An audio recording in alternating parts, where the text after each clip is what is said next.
함께 기도하시겠습니다.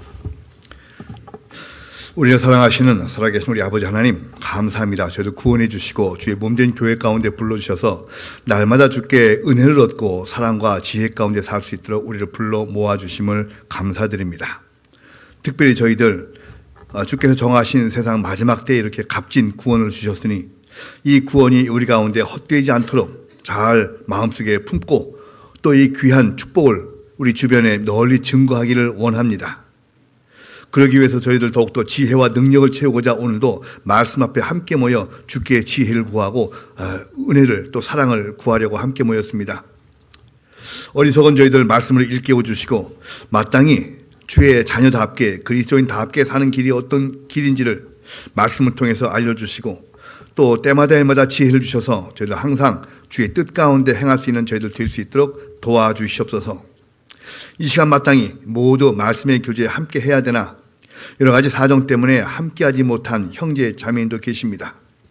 그들이 언제 어디서 어떠한 형편에 놓일지라도 늘 그 있는 곳에서 말씀을 사모할 수 있도록 도와주시고 그들의 영육간의 문제를 속히 회복하여 주시고 다음번 모임에 꼭 함께할 수 있도록 주께서 인도하여 주시옵소서. 오늘 말씀의 시종 온전히 주님께 의지하며 주의 뜻을 우리에게 밝히 펼쳐 주시옵소서. 우리를 사랑하시는 예수님 이름으로 기도드렸습니다. 아멘. 예, 함께 성경 보시겠습니다. 성경 신명기 4장입니다. 신명기 4장 32절부터 35절까지입니다. 신명기 4장 32절부터 35절까지 32절부터 35절까지를 제가 천천히 읽어드리겠습니다. 내가 있기 전 하나님이 사람을 세상에 창조하신 날부터 지금까지 지나간 날을 상고하여 보라. 하늘 이 끝에서 저 끝까지 이런 큰 일이 있었느냐? 이런 일을 들은 적이 있었느냐? 어떤 국민이 불 가운데서 말씀하시는 하나님의 음성을 너처럼 듣고 생존하였었느냐? 어떤 신이 와서 시험과 이적과 기사와 전쟁과 강한 손과 편팔과 크게 두려운 일로 한 민족을 다른 민족에게서 인도하여낸 일이 있느냐? 이는 다 너의 하나님 여호와께서 애굽에서 너희를 위하여 너희의 목전에서 행하신 일이라. 35절 같이 읽겠습니다. 이것을 내게 나타내심은 여호와는 하나님이시요 그 외에는 다른 신이 없음을 내게 알게 하려 하심이니라. 안녕하십니까? 조금 낯선 수요 말씀 분위기죠. 앉아 계신 여러분도 그러신데 저는 어떻겠습니까? 저도 습관적으로 수요일마다 앉아 있다가 오늘 이렇게 말씀을 전하게 됐습니다. 뭐 동계수련의 마지막 말씀을 생각을 해도 좋고 또 이제 여러분이 아시는 것처럼 12월 반성과 회개, 계획의 달 오늘이 그 마지막 날입니다. 불현듯 생각나십니까? 오늘 12월 31일인데 결심하기 딱 좋은 날입니다. 회개 반성하기 딱 좋은 날입니다. 여러분 연말을 어떻게 보내셨습니까? 뭐 같이 모임하고 뭐 모이고 먹고 뭐 마시지는 않았겠죠. 이제 먹고 이렇게 하면서 뭐 올해 소원했던 분들과 만나기도 하고 뭐 이렇게 보내는 것이 연말을 보내는 것이 아니죠. 먼저 이제 한 해를 진지하게 돌아보고 그 진지한 회개와 반성을 통해서 이제 새해를 계획할 수가 있습니다. 청소하지 않은 방에다가 아무리 깨끗한 물건, 좋은 물건을 갖다 놔도 빛나지 않습니다. 먼저 방을 깨끗이 소재해야만 새 것이 들어와도 빛을 발하고 그 가치가 더 뛰어난 법입니다. 그래서 오늘 이제 2025년 마지막 날 말씀으로 함께 하게 돼서 이게 이제 동계 마지막 말씀이라고 생각을 하시고 정리를 잘 해 두시기 바랍니다. 이 사람은 이제 맺고 끊고가 있어야 된다고 얘기를 하죠. 가만히 생각을 해보면 여러분 그 창세기 1장 14절 이하에 보면 하나님께서 창조의 그 제 넷째 날 징조와 사시와 일자와 연한이 이루라 라는 말씀이 있어요. 이게 넷째 날입니다. 영원하신 하나님께서 이 세상에 징조와 사시와 일자와 연한도 창조하신 거예요. 그런 생각 해보셨습니까? 아침과 저녁, 한 달, 1년, 100년, 10년, 1000년 하나님이 창조하신 거예요. 원래 하나님의 그 영원한 세상 가운데서는 시간의 한계가 없습니다. 그리고 영원하신 분께서 왜 세상에다가 그 징조와 사시와 일조와 연한을 딱 만들어 놓았냐면 때마다 일마다 우리에게 회개, 반성, 검증해 볼 기회를 주십니다. 자, 어제보다 나은 오늘, 오늘보다 좀 발전된 내일, 내가 작년에는 못했지만 올해는 내가 해야지 하는 새로운 회개, 반성과 결심을 우리에게 주시기 위해서 이 연도를 창조해 주셨다. 시간을 창조해 주셨다. 분명한 하나님의 의도와 목적이 있는 겁니다. 그냥 흘려보낼 수 없습니다. 사실 12월 31일이나 1월 1일은 뭐 5월 26일, 뭐 7월 40은 없죠. 7월 뭐 19일처럼 똑같은 날이지만 우리는 분명히 이렇게 구별을 짓고 삽니다. 올해의 마지막 날, 새해 첫날. 이것은 우리에게 좀 더 발전된 신앙의 모습, 하나님 앞에 조금 더 다가갈 수 있는 어떤 그 기회를 우리에게 주시고자 함이 아닌가 생각을 합니다. 오늘 이게 이제 읽은 본문이 신명기 말씀인데, 신명기 말씀은 제가 좋아하는 말씀 중에 하나입니다. 신명기 이 말씀은 이 모세가 40년 광야 생활의 마지막 부분에서 그 요단강 앞에서 이스라엘 백성들을 쭉 모아놓고 그때까지 했었던 모든 설교를 압축시켜서 요약해서 딱 너희들 이것을 지켜라. 그래서 신명기 성경을 준비의 책이라고 합니다. 가나안 땅에 들어가기 위한 준비의 책 신명기. 또 이제 원어를 보면 원제를 보면 이제 디우트로노마이라고 해서요. 모세의 두 번째 설교. 이게 우리가 찬양할 때 둘이서 하는 걸 보고 뭐라 그러죠? 듀엣이라는 단어가 디우트로노마이에서 두 번째라는 의미에서 나온 겁니다. 그래서 이제까지 쭉 했었던 모세의 그 40년 동안의 백성을 일깨워준 그 말씀을 압축시키고 요약해서 그들에게 잊지 않도록 교훈 준 내용, 그게 신명기입니다. 신명기 성경은 주로 보통 세 단계로 구별을 해봅니다. 1장부터 4장까지는 뒤를 돌아보라. 5장서부터 26장까지는 위를 쳐다봐라. 27장서부터 33장까지는 앞을 내다봐라. 뒤를 보라, 위를 보라, 앞을 보라. 이런 내용으로 구성되어 있는 것이 신명기 성경입니다.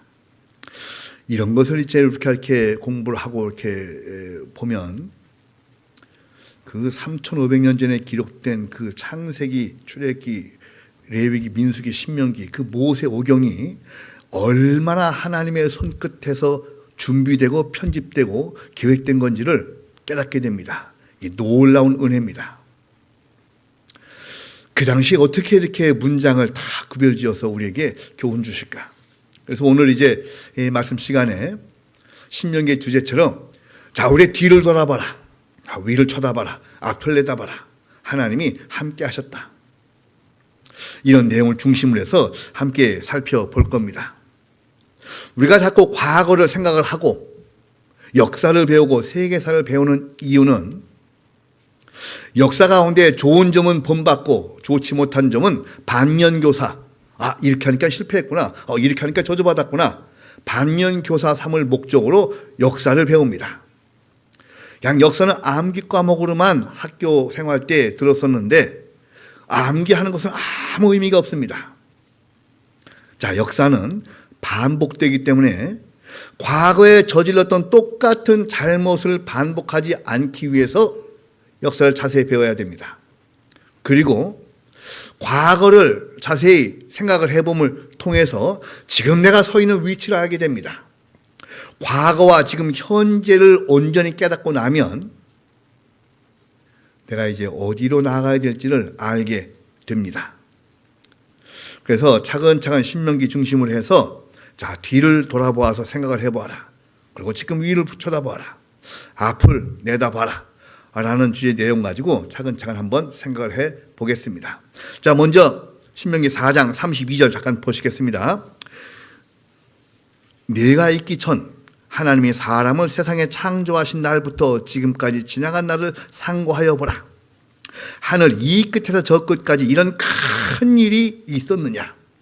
물론 이제 출애굽 과정을 이야기하는 내용입니다만은 우리가 알다시피 이스라엘 민족이 애굽에서 나와서 홍해를 건너고 광야 생활을 통해서 가나안 땅에 들어가는 그 과정은 세상 가운데서 죄 가운데 살던 우리가 하나님의 인도하심을 통해서 세상 가운데서 우리 영혼이 구원받아서 나오고, 그리고 정말 고달프고 힘들어 보이는 고난의 연속인 신앙생활, 광야 생활 같은 그런 생활 가운데 쭉 지내다가 이제 천국에 들어가는 날, 이것을 그대로 그림자로 보여주고 있는 모습이 틀림없어요. 그래서 여기에 보면 애굽에서 구출돼 나온 것, 자, 이것을 생각을 해보면 여러분, 하나님이 애굽 바깥에서 일어나와라 한 게 아니라는 거예요. 그들이 애굽에 있을 때 그들과 함께 했어요. 즉 이거는 우리가 구원받기 전에도 하나님께서는 우리를 유심히 보고 계셨어요. 지금도 구원받지 않은 사람들도 하나님이 유심히 보고 계십니다. 어쨌든 함께 하십니다. 그들과 눈이 마주치지 않았을 뿐이죠. 물론 하나님은 그들을 보셨는데 구원받지 않은 사람들이 전혀 관심치 않은 거예요. 우리가 그랬던 것처럼. 하나님께서 애굽에서 이스라엘 건져내신 것은 이 애굽 바깥에서 일어나와 부른 것이 아니라 그 안에 함께해서 그들을 데리고 나온 겁니다. 즉 우리에게도 구원받기 전에도 하나님은 우리에게 관심을 갖고 계셨어요. 그때도 함께 하셨습니다. 이런 큰 일이 있었느냐? 이런 일을 들은 적이 있었느냐? 어떤 국민이 불 가운데서 말씀하시는 하나님의 음성을 듣고 너처럼 생존하였었느냐?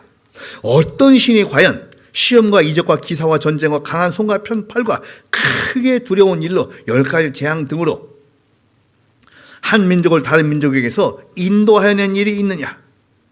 즉 구원받지 않은 세상 죄 가운데 처해진 사람들 중에서 몇몇을 택해서 하나님의 백성을 택한, 이게 출애굽인 거예요. 우리가 출애굽을 한 거예요. 출죄악을 한 겁니다. 출세상을 한 거예요. 어떤 능력으로? 하나님의 능력으로. 하나님이 물론 우리를 부르셨지만 그 가운데 함께 하셔서 우리를 건져내 오셨습니다. 기억하십시오. 하나님은 어떠한 어려움 속에 있을 때에도 늘 그 근처에, 그 인근에서 있었어요. 다니엘의 세 친구가 풀무불 가운데 던져 있을 때 주님이 함께 했습니다. 풀무불 바깥에서 야, 너 덥지? 뜨겁지? 죽게 생겼지? 내가 건져줄게 한 것이 아니라 그 가운데 함께 있었던 거예요. 마찬가지로 구원받기 전에 우리가 세상 가운데, 죄 가운데 있을 때 하나님이 오셔서 우리를 부르셨어요. 그리고 우리를 인도해내신 겁니다. 출애굽의 과정은 완벽한 우리의 구원 과정과 같습니다. 자, 그래서 과거를 생각을 해보면 여러분 어떻습니까? 야, 어떻게 내가 구원받았을까? 또 여러분이 어렵게 전도한 분들 계시죠? 자, 전도하는데 누구 전도하는 게 가장 어렵습니까? 남편 전도하는 게 어려워요? 아내 전도하는 것이 어려워요? 새끼가 아니라 자녀 전도하는 것이 어렵습니까? 부모 전도하는 것. 모르긴 몰라도 세탁소 아저씨 전도하는 것보다 남편 전도하는 것이 힘들었죠. 그리고 남편도 구원받고 나면 어떻게 내가 구원받았냐? 참, 나 같은 사람이, 나 같은 죄인 살리. 저도 1995년 6월 27일 구원받고 한 몇 달 동안은 그 노래를 그냥 입에서 이렇게 막 그 찬송을 이렇게 되뇌면서 살았던 것 같아요. 물론 죄도 죄였었겠지만 저는 근본적으로 관심이 없던 사람이었었는데 어떻게 하나님께서 기어코 나의 마음을 돌려 세웠었을까? 정말 나 같은 죄인. 혹시 이 중에 성경책 꽤나 찢고 구원받으신 분들 계시죠? 대판 싸우고 집을 나가고 어찌고 막 하다 구원받은 분도 계십니다. 예. 어떻게 하나님이 나를 구원해 주셨을까?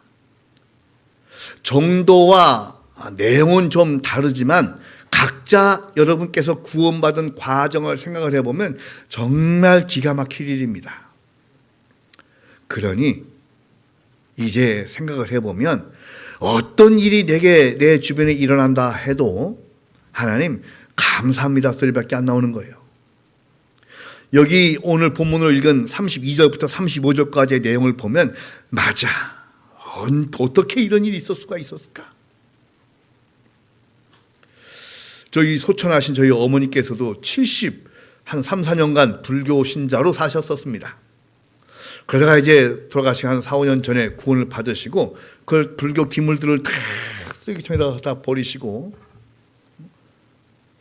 가만히 생각을 해보면 어떻게 하나님께서 우리 어머니의 마음을 돌렸을까? 어떻게 우리 가족들의 마음을 돌렸을까? 자, 그러니 여러분 우리의 구원의 과정을 생각을 해보면 제일 먼저 우리 입에서 나올 단어가 뭐겠습니까? 주시옵고 아닌 거예요. 하나님 감사합니다. 좌우지간 감사합니다. 좌우지간 감사합니다. 그게 구원받은 자들의 기도의 가장 첫마디여야 될 겁니다. 하나님 일 잘되게 해주시옵고 건강하게 해주시옵고가 아니라 이미 주신 구원에 대한 감사가 우선이어야 될 겁니다. 왜? 그게 가장 큰 일이거든요. 이같이 큰 일이 있었느냐? 현재 여러분의 삶이 불평불만으로 차 있거나 불만족스럽거나 어려움이 있거나 짜증이 섞인 일상이 반복되거나 할 때 여러분 구원을 생각을 해보셔요. 그러면 먼저 감사가 나옵니다. 그리고 내가 죄악 가운데 있을 때도 주님이 나를 보고 계셨는데 지금 당연히 나를 보고 계시지. 지금의 나의 어려운 이 형편은 하나님이 인정하고 알고 있는 상태에서 하나님 나한테 즉각적인 도움을 주시기 직전의 상황일 거야. 나만 낙담하지 않으면 돼. 이게 맞습니다. 그리고 지금도 하나님 나를 보고 계시니 감사합니다. 이걸로 바로 이어질 수가 있는 거예요. 성경 한 군데 여기 갈피 잡아놓으시고 성경 한 군데 보시겠습니다. 시편 40편 보겠습니다. 시편 40편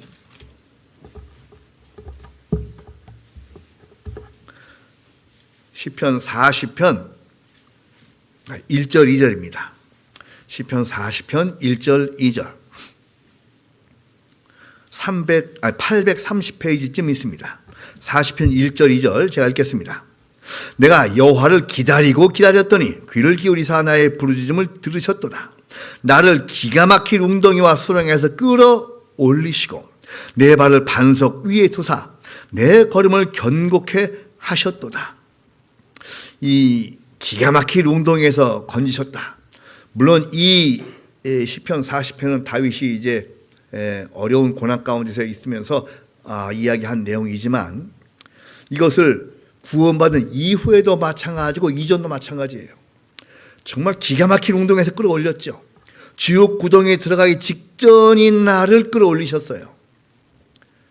지옥에 들어갈 운명에 있는 나를 구원해내신 분이 세상 가운데 있는 어려운 고난에서 구원해 줄 수도 있는 것은 너무나 당연한 거예요.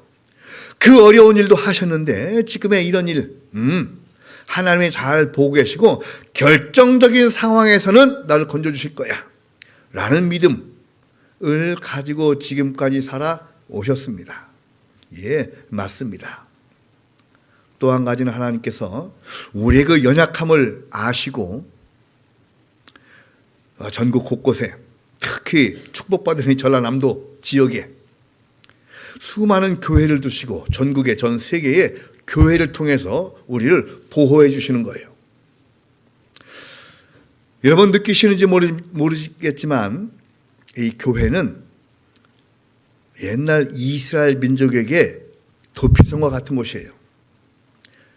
가장 안전하고 가장 위로를 얻고 가장 따뜻하고 지혜를 얻고 능력을 얻는 그 장소가 주님의 교회입니다.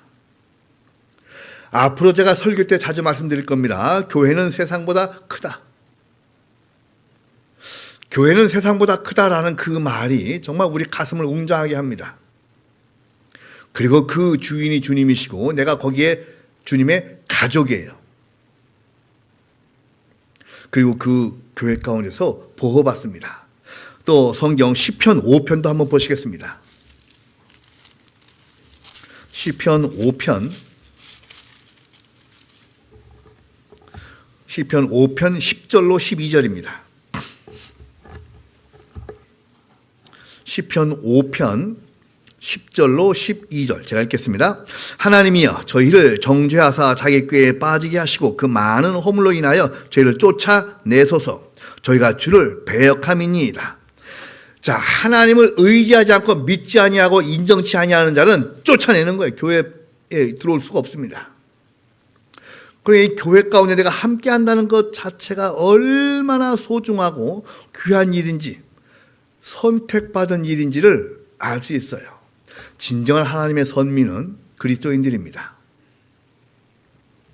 11절 보겠습니다. 오직 주에게 피하는 자는 다 기뻐하며 주의 보호로 인하여 영영이 기뻐 외치며 주의 이름을 사랑하는 자들은 주를 즐거워하리이다. 여호와여 주는 의인에게 복을 주시고 방패로 함같이 은혜로 저희를 호위하시리이다. 어디에서? 교회에서. 마치 이스라엘이 가나안에 들어가자마자 세운 6군데의 도피성처럼 그리로 피하는 자는 방패로 함과 같이 은혜로 저를 호위하시리로다. 지켜주시고 위로해 주시고 안전을 보장해 주시는 거예요. 우리가 이제 그 안에 들어왔습니다. 그래서 제일 먼저 신명기에서 1장부터 4장까지 이야기하고 있는 것이 뒤를 돌아보라. 하나님의 도우심과 보호하심이 있었다. 뒤를 돌아본 겁니다. 이제 또 성경에서 신명기를 통해서 말씀하고 계십니다. 신명기 성경 8장 보시겠습니다. 신명기 8장. 신명기 8장 2절부터 6절까지. 신명기 8장 2절로 6절. 신명기 8장 2절부터 6절까지를 또 제가 천천히 읽겠습니다. 내 하나님 여호와께서 이 40년 동안에 너로 광야의 길을 걷게 하신 것을 기억하라. 이는 너를 낮추시며 너를 시험하사 내 마음이 어떠한지 그 명령을 지키는지 아니 지키는지 알려 하심이라. 너를 낮추시며 너로 줄이게 하시며 또 너도 알지 못하며 내 열조도 알지 못하던 만나를 내게 먹이신 것은 사람이 떡으로만 사는 것이 아니요 여호와의 입에서 나오는 모든 말씀으로 사는 줄을 너로 알게 하려 하심이니라. 이 40년 동안에 내 의복이 헤어지지 아니하였고 내 발이 부르지 아니하였었느니라.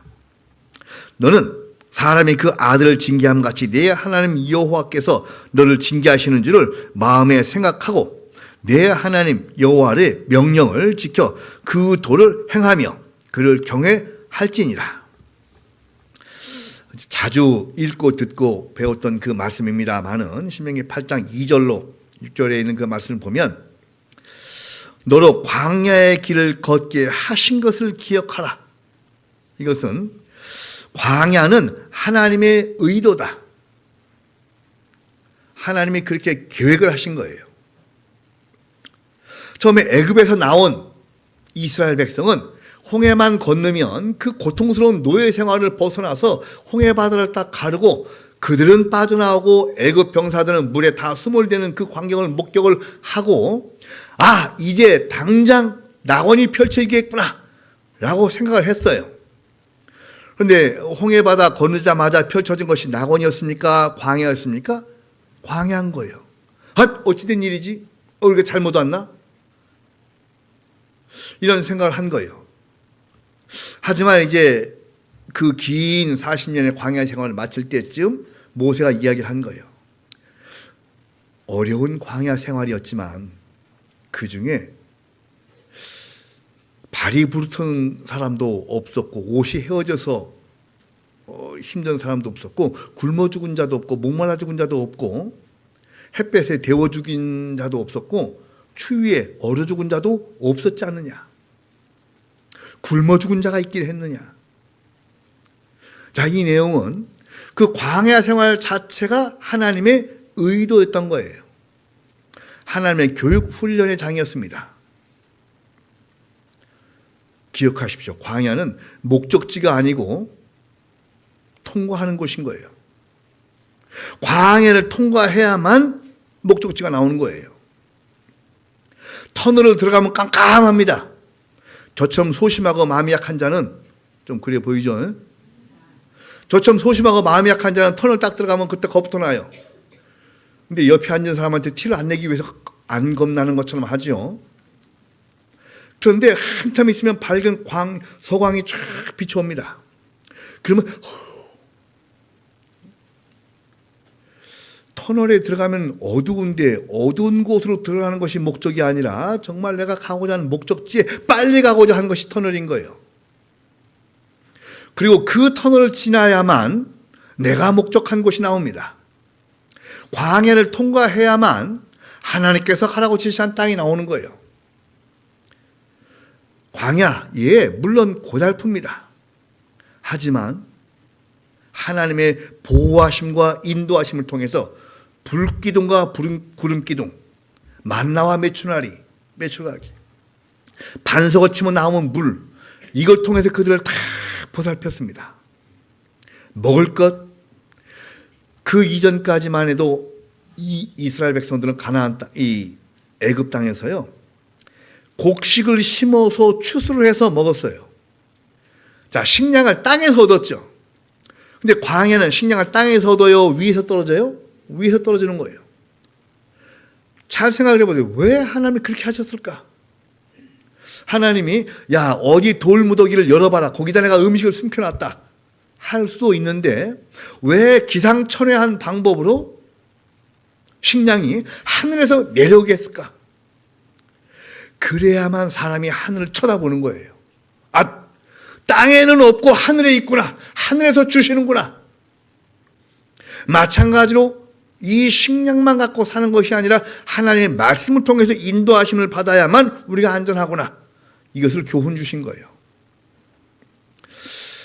광야 생활 가운데서도 하나님이 불기둥과 구름기둥과 만나와 메추라기와 반석의 물로 그들과 함께 하셨어요.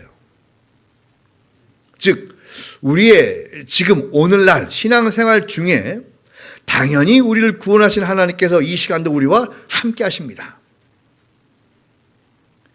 우리가 땅만 쳐다보고 있으면 그 하나님의 얼굴과 음성을 들을 수가 없어요. 위를 쳐다봐라. 지금도 하나님이 계시다. 지금도 하나님이 지켜보고 계시다. 우리가 즐거울 때든 괴로울 때든 건강할 때든 건강치 못할 때든 괴로울 때건 아니면 행복할 때건 간에 그때도 위를 쳐다봐라. 하나님이 함께 하신다. 우리는 고난의 때에 기도하는 것은 익숙합니다. 더 중요한 것은 기쁜 일이 있을 때, 행복할 때, 이야! 세상 아이들 이야기로 아싸 할 때도 그때 기도하셨어요? 그때 기도하셨습니까? 뭐 이런 말씀 하시는 분은 없겠지만 재수가 좋다 보니까 재수 없습니다. 하나님의 손길만 있을 뿐이에요. 특히 그리스도인에게는 운 좋게 뭐가 잘 된 것이 아닙니다. 위를 쳐다보십시오. 하나님이 함께 하셨던 거예요. 우리는 힘들 때는 마치 어린아이가 배가 고프거나 아플 때 엄마를 찾는 것처럼 고난의 때는 주님을 잘 찾는데 행복할 때는 마찬가지로 어린아이가 재밌게 놀 때는 집 생각, 부모 생각 안 합니다. 그래요, 안 그래요? 왜 그럽니까? 철이 안 들어서 그래요.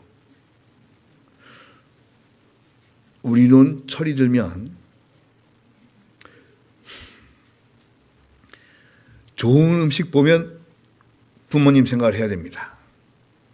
같이 할까? 기쁜 일이 있을 때 부모님이 이것을 알았으면 얼마나 좋았을까? 어디 가서 이렇게 다른 분과 이렇게 막 맛있는 음식 좋은 거 이렇게 딱 먹을 때, 드실 때 누가 제일 먼저 생각나요? 저는 몰라요. 어디 앉아 있는 분이 생각날지도 모르고 뭐 모릅니다만은, 아이 같이 먹었으면 좋았을 뻔했다. 뭐 저는 그렇습니다.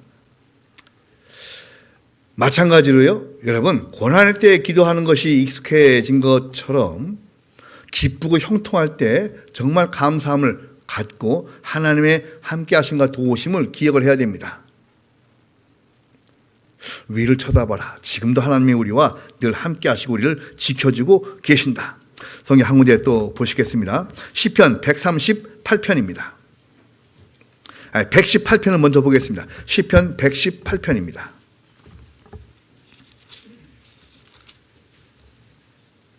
시편 118편 6절부터 118편 6절부터 10절까지를 제가 천천히 읽겠습니다. 시편 118편 6절. 여호와는 내 편이시라. 내게 두려움이 없나니 사람이 내게 어찌할꼬. 여호와께서 내 편이 되사 나를 돕는 자 중에 계시니 그러므로 나를 미워하는 자에게 보응하시는 것을 내가 보리로다. 여호와께 피함이 사람을 신뢰함보다 나으며 여호와께 피함이 방백들을 신뢰함보다 낫도다. 열방이 나를 에워쌌으니 내가 여호와의 이름으로 저희를 끊으리로다. 왜? 하나님이 내 편이신 거예요. 하나님이 남편이 아니고 남편이신데 하나님이 남의 편이 아니라 하나님이 내 편이시다. 내 편을 항상 나와 함께 하는 거예요. 언제든지 나와 함께 합니다. 왜? 내 편이니까. 아무 사람도 보지 않는 곳에 여러분이 혼자 독처할 때 그때 조심하세요. 그때 하나님과 단둘이 계신 겁니다. 우리는 사람의 눈길이 없으면 아무도 안 보는군 하고 마땅치 않은 일을 행할 때도 있을 겁니다. 그때 주의해야 돼요. 아무 사람도 없고 나 혼자 있는데 내가 마음대로 해도 될까? 그때 하나님과 단둘이 계신 거예요.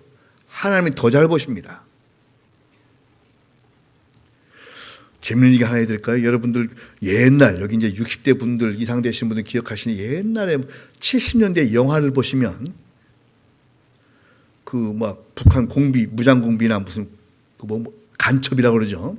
간첩이 나타나서 이렇게 막 밤에 선글라스 끼고 막 바바리 코트 입고 가방도 이러고 다니죠. 지금 그러고 다니면 금방 잡아가죠. 금방 뭐 검은색 하겠죠. 또 옛날 영화에서는 도망갈 때 어디로 도망갑니까? 산골로 도망가요.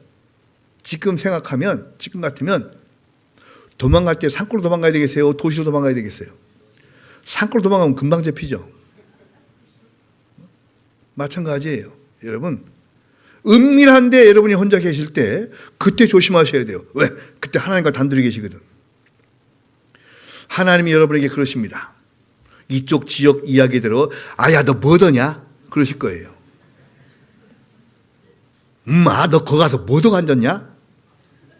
이 하나님의 음성을 조심하셔야 됩니다. 자, 이거는 항상 위를 보라. 위를 이렇게 보라는 얘기가 아니라 지금도 하나님이 나와 언제 어디서든지 함께 한다는 것을 기억을 해라. 물론 하나님이 내 편이신데 내 편이 되어주셔서 나를 도와주시고자 하는데 내가 엄한 짓 하지 않는지 생각을 해야 됩니다. 그런데 그게 막 부담스러운 분도 계실 거예요. 하나님 좀 거가 계셔요. 내가 뭐 좀 하고 오게. 내가 좀 마음대로 하시게 나에게 자유를 주셔야지요. 마태복음 11장 28절 32절에도 보면 내 멍에를 베고 내게 배우라 그랬습니다. 예수님이 멍에를 주신 거예요. 그 멍에가 싫습니까? 부담스럽습니까? 아니에요. 그 멍에는 사랑의 멍에이고 진리의 멍에예요. 그 멍이 없으면 큰일 납니다. 따뜻한 봄날에 어떤 사람이 자기 애완견을 데리고 반려견이라는 말은 좀 어울리지 않습니다만은 교회에서는 애완견을 목줄로 채워서 이렇게 공원을 산책을 합니다. 그런데 보통 목줄을 채워서 애완견을 데리고 산책을 할 때 훈련이 잘 된 강아지들은 이렇게 짤짤짤짤 잘 따라오는데 조금 이제 막 저처럼 성질이 급한 강아지들은 막 하고 나가려고 그러잖아요. 그리고 이 목줄을 불편해하고 막 고추장스러워하고 싫어하는 강아지들도 있어요. 자, 그런데 말이죠. 옛날에 그것이 알고 싶다. 그 강아지의 목줄은 주인을 위한 걸까요? 강아지를 위한 걸까요? 강아지를 위한 일이 많습니다. 엉뚱한 데 도망가지 않게 붙잡아 놓는 것도 있지만 강아지가 위험에 처하지 않도록 붙잡은 거예요. 이렇게 어디 공원이나 무슨 어디 이렇게 산책을 할 때 보면 강아지만 요따만한 강아지부터 시작해서 이따만한 개까지 있죠. 요따만한 강아지는 이따만한 개가 오면은 위험한 거예요. 그러면 작은 강아지를 데리고 다니는 그 주인은 큰 개가 저 앞에서 또 이렇게 올 때 강아지 줄을 당겨서 안전하게 보호해 줍니다. 잡아당겨서 안아주기도 합니다.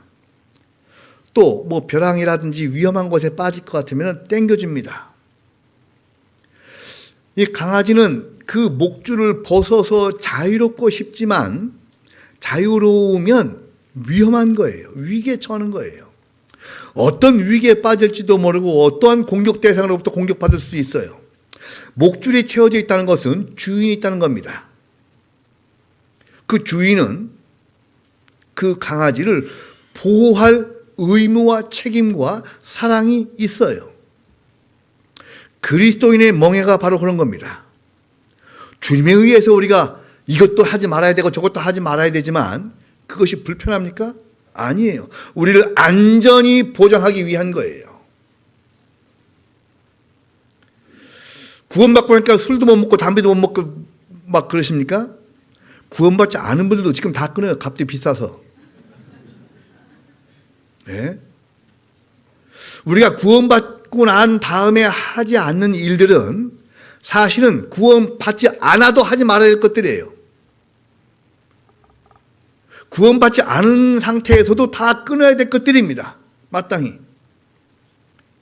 자, 그거 말고는 여러분 어떠십니까? 구원받고 여행을 안 갔어요? 영화를 안 봤어요? 어디를 안 갔어요? 해외여행을 안 갑니까? 뭘 안 갑니까? 다 하시잖아요. 안 하시는 것? 예. 어차피 그것들은 구원받지 않아도 끊어야 될 것들이에요. 우리에게 그리스도인이라고 명명되어져 있는 것은 때로는 멍해처럼 보이지만 그것은 우리에게 진정한 자유와 안전을 보장하기 위함인 거예요. 거기에서 벗어나면 정말 큰 위기에 다가올 수가 있습니다. 좀 다른 얘기이긴 하지만 옛날에 미국 남북전쟁 이후에 남북전쟁이 끝나고 난 다음에 노예 해방이 있었었죠. 남부에 있는 많은 노예들이 이제 해방이 됐습니다. 주인이 그냥 풀어주고 노예문서 찢어버리고 다 자유를 줘서 흑인들 풀어줬습니다. 근데 그 당시에 여러분 어떤 일이 있었는지 아세요? 몇몇 흑인 노예들이 바깥에 한참 돌아다니고 한 달 정도 돌아다니다가 다시 주인의 집으로 기어 들어와. 다시 주인 들어옵니다. 너 왜 왔냐? 내가 널 자유케 해줬는데. 나가보니까 그 노예가 할 수 있는 게 없는 거예요. 밥벌이도 못하고 어디 가서 뭘 해야 될지도 모르고 또 수많은 범죄에 노출되다 보니까 자기 목숨이 위험한 거예요. 그냥 주인님, 저는 주인님의 종으로 살겠습니다. 해서 다시 돌아온 종들이 많이 있었어요. 그들은 그 주인이 그들의 이제 마음을 헤아려서 같이 살긴 살지만 그들에게 엄청난 어떤 존대를 해 주어서 수많은 교육을 시켜서 이제 훌륭한 이제 흑인 지식인들과 교양이 있는 사람들이 이제 배출이 됐습니다. 자, 멍해갖고 나에게 고추장스러운 줄 같지만 우리에게 자유와 안전을 보장해주는 멍이었다. 이것은 하나님이 우리가 구원받은 이후에 교회 생활할 때 우리를 너희들 마음대로 해라가 아니라 나와 함께 해야 안전하고 내가 옳은 길과 안전한 길로 너희를 인도하겠다 하는 목적이 우리에게 있는 거예요. 시편 138편 보겠습니다. 시편 138편 6절 7절입니다. 138편 6절 7절입니다. 6절 7절 두 절을 제가 읽겠습니다. 여호와께서 높이 계셔도 낮은 자를 하감하시며, 항상 그렇다는 얘기죠. 낮은 자를 하감하시며 멀리서도 교만한 자를 아시나이다. 내가 환난 중에 다닐지라도 주께서 나를 소성케 하시고 주의 손을 펴사 내 원수들의 노를 막으시며 주의 오른손이 나를 구원하시리이다. 다윗의 시입니다. 이 다윗은 아주 어려서 주님을 깨닫고 난 이후에 정말 주의 뜻 가운데 행하고 그 어려운 고난 가운데서도 늘 마음에 평강한 마음을 갖고 지냈으며, 대적이 쳐들어왔을 때 또 사울왕이 자기를 죽이고자 했을 때도 자기가 의도적으로 그에게 손을 직접 대지 않고 주께 맡겼어요. 어째서 다윗은 그런 위기 때 그런 평강을 가질 수가 있었었고, 어떠한 사람 마음이었었길래 다윗은 그런 어려움 가운데서도 늘 주님을 의지하고 주께 부탁할 수가 있고 기도할 수가 있었냐면, 항상 주님이 나와 함께 하신다, 위를 쳐다보면 항상 주님이 계시다 라는 믿음을 가지고 있었기 때문에 자기 주변에 일어난 어떠한 일 가운데서도 평강을 유지할 수 있었어요. 주의 오른손이 나를 구원하시리이다. 오른손, 오른쪽. 여러분들 그 오른손, 바른손 그러죠. 오른손이 어느 손입니까? 오른손이에요. 오른쪽. 말 그대로 오른쪽은 옳은 쪽입니다. 같은 거예요. right. 맞는 손. 주의 오른손은 항상 능력을 상징하기도 하고 올바른 곳을 상징하기도 하고 우리가 가야 될 방향을 상징하기도 합니다. 오른쪽으로 가면 늘 주님 편에 함께 할 수가 있어요. 저 부안이라는, 전라북도 부안에서 정읍 쪽으로 쭉 갈 때 보면 이정표가 있습니다. 이정표가 오른쪽으로 꺾여 있는데 거기에 보면 영원이라는 곳이 있어요. 영원면입니다. 저는 그것을 부안에 있을 때 볼 때마다 오른쪽으로 가면 영원이다, 오른쪽으로 가면 영원이다, 오른쪽으로 가면 영원이다. 오른쪽이 주님 쪽이다. 그래서 주의 오른손이 우리를 구원하시는데, 우리가 교회 가운데만 있으면, 떠나지 않고 있으면 늘 우리의 몸과 마음과 가치관이 교회에 함께 있으면 주의 오른손의 능력을 경험하시는 거예요. 기억하십시오. 위를 보라. 지금도 주님이 우리를 지켜보고 계시다. 또 넘어가 보겠습니다. 신명기 30편입니다. 신명기 30장.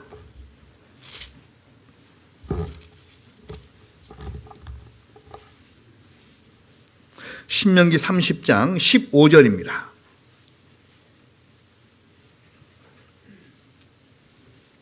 신명기 30장 15절부터 좀 길지만 20절까지 신명기 30장 15절부터 20절까지를 제가 천천히 읽어드리겠습니다. 보라, 내가 오늘날 생명과 복과 사망과 화를 내 앞에 두었나니 곧 내가 오늘날 너를 명하여 내 하나님 여호와를 사랑하고 그 모든 길로 행하며 그 명령과 규례와 법도를 지키라 하는 것이라. 그리하면 내가 생존하며 번성할 것이요 또 내 하나님 여호와께서 내가 가서 얻을 땅에서 네게 복을 주실 것임이니라. 그러나 만일 마음을 돌이켜 듣지 아니하고 유혹을 받아서 다른 신들에게 절하고 그를 섬기면 내가 오늘날 너희에게 선언하노니 너희가 반드시 망할 것이라. 너희가 요단을 건너가서 얻을 땅에서 너희의 날이 장구치 못할 것이니라. 내가 오늘날 천지를 불러서 너희에게 증거를 삼노라. 내가 생명과 사망과 복과 저주를 내 앞에 두었은즉 너와 내 자손이 살기 위하여 생명을 택하고 내 하나님 여호와를 사랑하고 그 말씀을 순종하며 또 그에게 부종하라. 그는 내 생명이시요 내 장수시니 여호와께서 내 열조 아브라함과 이삭과 야곱에게 주려 하고 맹세하신 땅에 내가 거하리라. 자, 뭐 어려운 말씀 없이 쭉 평이한 문장으로 되어져 있는 얘기죠. 하나님께서 생명과 복과 저주를 딱 구별해 두셨어요. 자, 그리고 이제 하나님께서 과거를 우리에게 기억하라고 하시고 위를 쳐다보라 내가 함께한다 라고 말씀하신 이후에는 이제 네 앞길은 너의 선택에 달려있다. 그리고 하나님께서 네 선택을 내가 지켜볼 것이다. 여기 이야기하신 대로 생명과 복과 사망과 화를 내 앞에 두었다. 여러분 이제 이렇게 학교 시험 문제를 보면 보통 사지선다형이 있습니다. 어느 것이 맞을까요? 해서 찍기 적절하죠. 사지선다형은 확률이 25%예요. 자, 그런데 비해서 지금 이거는 사지선다입니까? 이지선다입니까? 이지선다예요. 그런데 어려운 선택의 문제가 아니에요. 생명과 복, 또 사망과 화. 자, 동그라미가 그려져 있고 X가 그려 있어요. 어린아이들도 무조건 동그라미를 택합니다. 어려워서 못 풀기는 문제가 아닌 거예요. 또 아울러서 하나님께서 성경을 통해서 어느 길로 선택해야 옳은지 좋은지를 늘 말씀으로 교훈 주십니다. 신앙에 여러 가지 어려운 문제가 있고 뭐 목사님, 뭐 전사님 또 뭐 어떻게 해야 될까요? 응? 그런 이야기들을 이렇게 들어보면 죄송합니다만은 그렇게 어려운 문제가 아니에요. 어려운 문제가 아니에요. 즉 어떤 결정이 신앙적으로 내게 득이 되냐?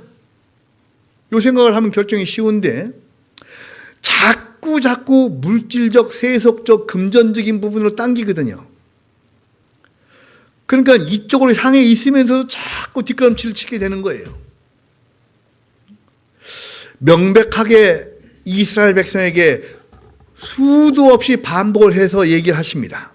생명과 복과 사망과 저주, 생명의 길과 사망의 길, 그리심산과 에발산 보여줍니다. 그리심산은 아주 풍성한 산이에요.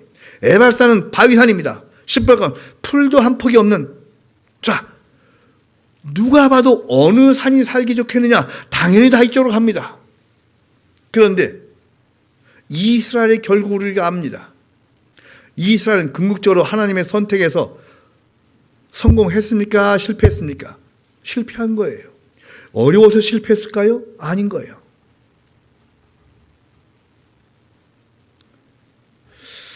제가 이제 수양회 때나 이럴 때 이제 상담을 이렇게 하다 보면 요즘에는 심지어 이제 그런 질문조차 하시는 분들 잘 없는 것이 이제 참 안타까운 일이긴 한데 과거엔 그런 질문은 그런 구원받지 않은 사람한테 이제 그런 얘기를 많이 듣습니다. 아니 하나님이 사랑이시면 아니 천국문만 떡하니 열어놓지 왜 지옥을 만들어서 왜 형벌을 만드십니까? 왜 죽음과 저주를 두셨어요? 하나님은 사랑이시라면서요. 그럼 다 천국 가게 하면 되잖아요. 그냥 나름 논리적으로 보입니다. 그렇죠? 우리는 금방 이해할 수가 있지만 구원받지 않은 사람은 해결이 안 되는 거예요. 하나님의 사랑은 우리를 존중하는 데부터 시작을 했습니다. 존중은 상대방에게 선택권을 주는 거예요. 아이가 어렸을 때는 엄마가 주는 걸 무조건적으로 먹어야 돼요. 해. 안 먹으려고 하면 입을 여기 눌러요. 먹기 싫어도 먹어야 돼. 당근도 먹어야 되고. 예? 애가 좀 크면 조금씩 선택의 폭이 생깁니다. 초등학교 때는 자기 용돈으로 불량식품을 사 먹을 수도 있고 우량식품을 사 먹을 수도 있어요. 불량식품을 사 먹고 와서 거짓말을 할 수가 있습니다. 불량식품을 반복적으로 사 먹게 되면 배탈이 나서 그때 들통납니다. 자, 선택권이 생긴다는 것은 그만큼 존중해 주는 거고, 선택권이 주어진 상태에서의 선택은 곧 그의 책임이 뒤따릅니다.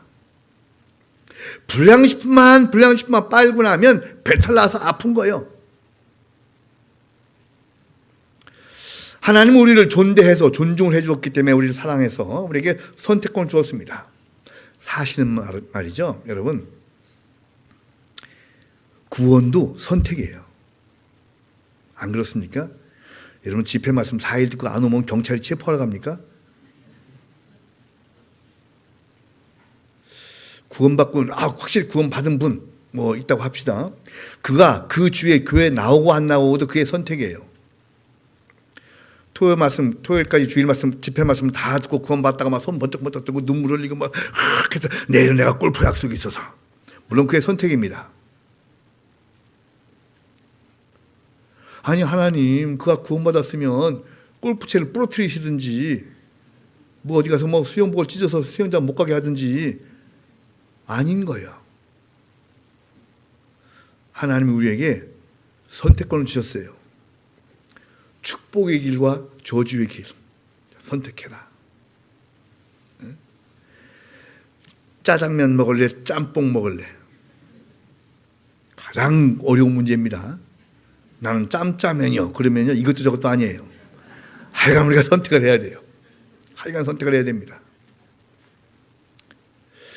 선택의 폭이 좁으면 뭐 사지선다, 오지선다가 아니라 이지선다 할 때에 어느 것을 어떨 땐 더 어려워. 왜 50%거든요.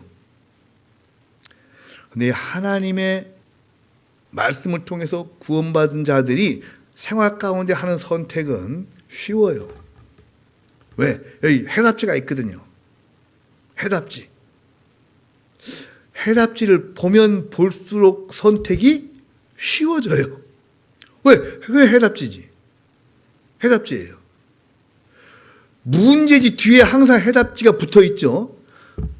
고등학교 때 참고서 좀 사봤어요? 안 사봤어요? 공부를 해봤어야 알지. 죄송합니다. 참고서를 사면 항상 그 참고서 문제지 안에 뒤에 보면 해답이 붙어 있어요. 근데 해답만 외워서는 안 되죠. 해답만 외워서는 안 돼요. 해답만 외운 자들이 어떤 자들입니까? 죄송합니다만 구원받지 못한 기독교인들, 예수 천국 불신종만 외웠어요. 그렇게 해답지만 외우니까는 실전에 임할 때 빵점 맞는 거예요. 천국에 못 들어가는 거예요. 우리는 문제지 풀었어요. 그러니까 100점 합격했습니다. 그리고 이제 광야 생활을 하는 가운데서 해답지가 여기 있어요. 그때는 해답지를 봐도 괜찮아요. 아니, 해답지를 많이 봐야 돼요. 많이 봐야 돼요. 오늘까지 못 봤다면 내일부터 이제. 시작할 때 말씀드렸지 않습니까? 결심하기 좋은 날이군. 예.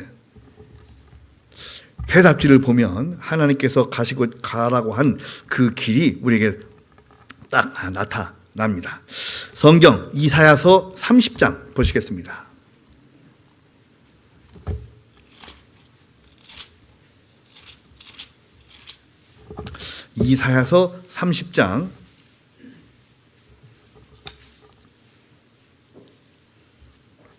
이사야서 30장 20절입니다. 이사야서 30장 20절 21절. 이사야서 30장 20절 21절 두 절을 천천히 같이 한번 읽어 보시겠습니다.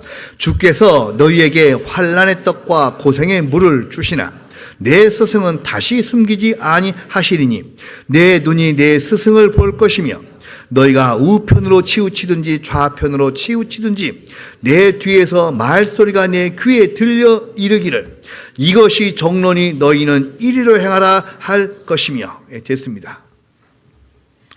우리에게 아주 쉬운 문제를 딱 주셨을 뿐만 아니라 우리가 조금 엇나가려고 하면 뒤에서 말소리가 들리는 거예요. 그거 아니다. 이쪽이 정로다. 뒤에서 이야기를 하는 거예요. 훈수를 두는 거예요. 훈수하니까 갑자기 불현듯 생각이 나는데, 옛날에 제가 이제 구원받기 전에 직장을 다닐 때 이제 가끔 이제 그 노는 휴게실 같은 직원들이 장기 바둑 이런 거 두고 그랬습니다. 근데 꼭 자기가 둘 때는 잘 안 보이는데 바둑이나 장기는 옆에 있으면 잘 보이죠. 그런데 이제 제가 보니까는 그 직원 한 명이 이제 엉뚱한 데를 막 두려고 하는 거예요. 내가 좋아하는 직원이거든요. 이놈 지게 생겼어요, 이놈이. 근데 훈수 두면 또 안 되잖아요. 그래서 그 제가 옆에 있다가 차차차차차차차차. 그래서 번쩍 차를 옮겼어요, 그게. 그렇게 막 훈수 차차다 뭐 시간이 생각났다. 차차차차차차차.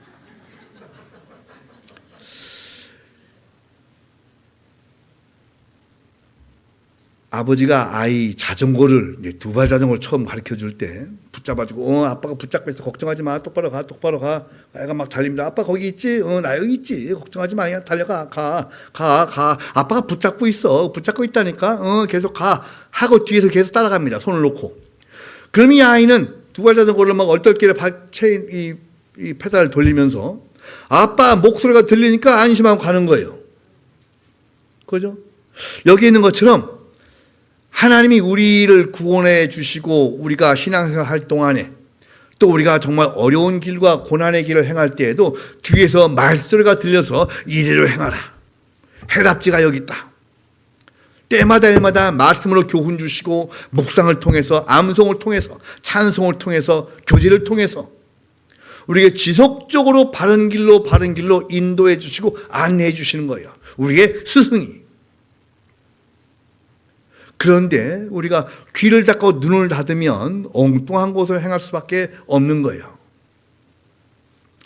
해답지를 줄 뿐만 아니라 해답지를 뒤에서 읽어줘요. 해답지를 설명까지 해줍니다. 말씀으로 구원받고 말씀으로 교훈받고 말씀으로 앞길을 올바르게 선택할 수 있도록 도와주시는 거예요. 12월 31일인 이 순간, 이 시간에 여러분, 지난날을 돌아보고 위를 쳐다봐도 하나님이 함께 하셨고 지금도 하고 계십니다. 이제 하나님께서 그래, 이제 걸어봐, 나가봐, 때가 됐어. 내가 지켜보고 있을 거야. 네가 혹시 위험할 때나 혹시 어려울 때, 답답할 때, 괴로울 때 걱정하지 마. 내가 늘 지켜보고 있으니까. 그리고 정말 어려운 길, 힘들 때 또 정 잘못 갈 때는 내가 이야기를 해줄 거야. 들어. 이런 생각과 마음과 이런 말씀으로 딱 마음속에 다짐을 하면 엇나갈래야 엇나갈 수가 없습니다. 어쨌든 오늘과 내일부로 해서 선장이 바뀌었습니다. 선장이 바뀐 것은 중요한 것이 아니에요. 중요한 것은 선원과 또 여행객입니다.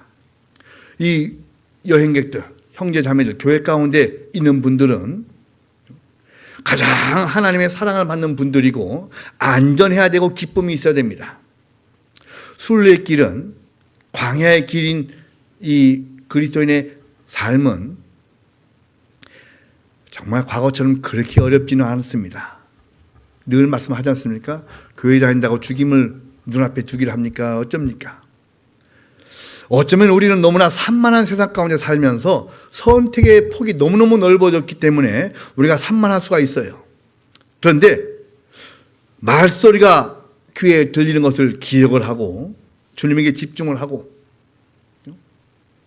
또 함께 하고 있는 우리 이 승객, 선장은 비록 바뀌었지만 승객은 바뀌지 않아요. 늘어날 뿐이죠. 승객의 안전과 안전한 목적지까지 도달할 수 있도록 교회 가운데 늘 함께해서 집중을 하면 정말 우리가 진정으로 빨리 도착하고 싶은 천국, 그곳에 정확하게 도착할 거예요. 한 것 보고 마치겠습니다. 시편 107편입니다. 시편 107편입니다. 107편 30절. 시편 107편 30절. 107편 30절로 32절까지 30절로 32절까지 또 천천히 같이 한번 읽어 보시겠습니다. 저희가 평온함을 인하여 기뻐하는 중에 여호와께서 저희를 소원의 항구로 인도하시는도다. 여호와의 인자하심과 인생에 행하신 기이한 일을 인하여 그를 찬송할지로다. 백성의 회에서 저를 높이며 장로들의 자리에서 저를 찬송할지로다. 자, 소원의 항구로 인도하시는도다. 정말 시편다운 시적인 어귀 아닙니까? 우리의 소원의 항구가 어디입니까? 소원의 항구가 어디입니까? 새로 짓는 아파트입니까? 소원의 항구, 항구에 가면 배가 탁 정박을 합니다. 승기의 안정과 유익을 최우선으로 하는 본 광양교회 호는 하고 광고를 하죠. 승기의 안정과 안전한 곳에 도착하기 위해서 최선을 다할 것을 다짐합니다 하는 생각을 여러분과 함께해서 우리의 소원의 항구, 정말 천국의 그 멸관 받는 그 장소 앞에 모두 다 나가서서 함께 어머머 형제님도 오셨어요, 어머머 자매님도 오셨네, 어머머 거기 오셨네, 저요.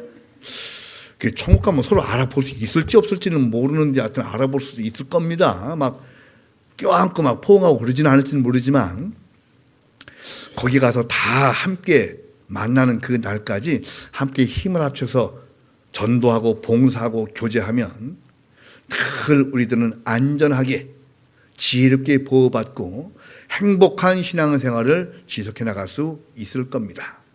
끝! 기도하겠습니다. 우리를 사랑하시는 주님 감사합니다. 저희들 말씀으로 늘 교훈 주시고 사랑과 은혜를 주시는 은혜에 감사드립니다. 저희들 이제 2025년 마지막 이제 한 해를 온전히 청소하고 좋은 점은 이어가고 바르지 못하고 또 떳떳지 못했던 부분들은 다 지우개로 지우듯이 깨끗이 지워버리고 새롭게 이제 한 페이지를 시작하고자 합니다. 우리에게 새 영을 주시고 새 힘을, 새 지혜를 부어 넣어 주셔서 2026년이 그 어느 때보다도 더 발전된 신앙의 모습을 보일 수 있는 해가 될 수 있도록 도와주시고 또 우리를 더욱더 도와주셔서 주님이 특별히 사랑하시는 광양교회가 더 큰 성령의 열매 맺는 교회로서 성령의 전당, 은혜의 전당이 될 수 있도록 주께서 함께 하시고 인도하시고 도와주시옵소서. 또 여기 함께하는 모든 형제자매 가정마다 주님이 도와주시고 축복해 주셔서 늘 형통한 가운데 신앙생활 영위해 나갈 수 있도록 인도하여 주시옵소서. 함께 해준 주님의 은혜에 감사드리며 남은 일정과 시간들 온전히 주께 의지합니다. 주님 보시기에 가장 선한 길 가운데 인도하여 주시옵소서. 우리를 사랑하시는 예수님 이름으로 기도드렸습니다. 아멘.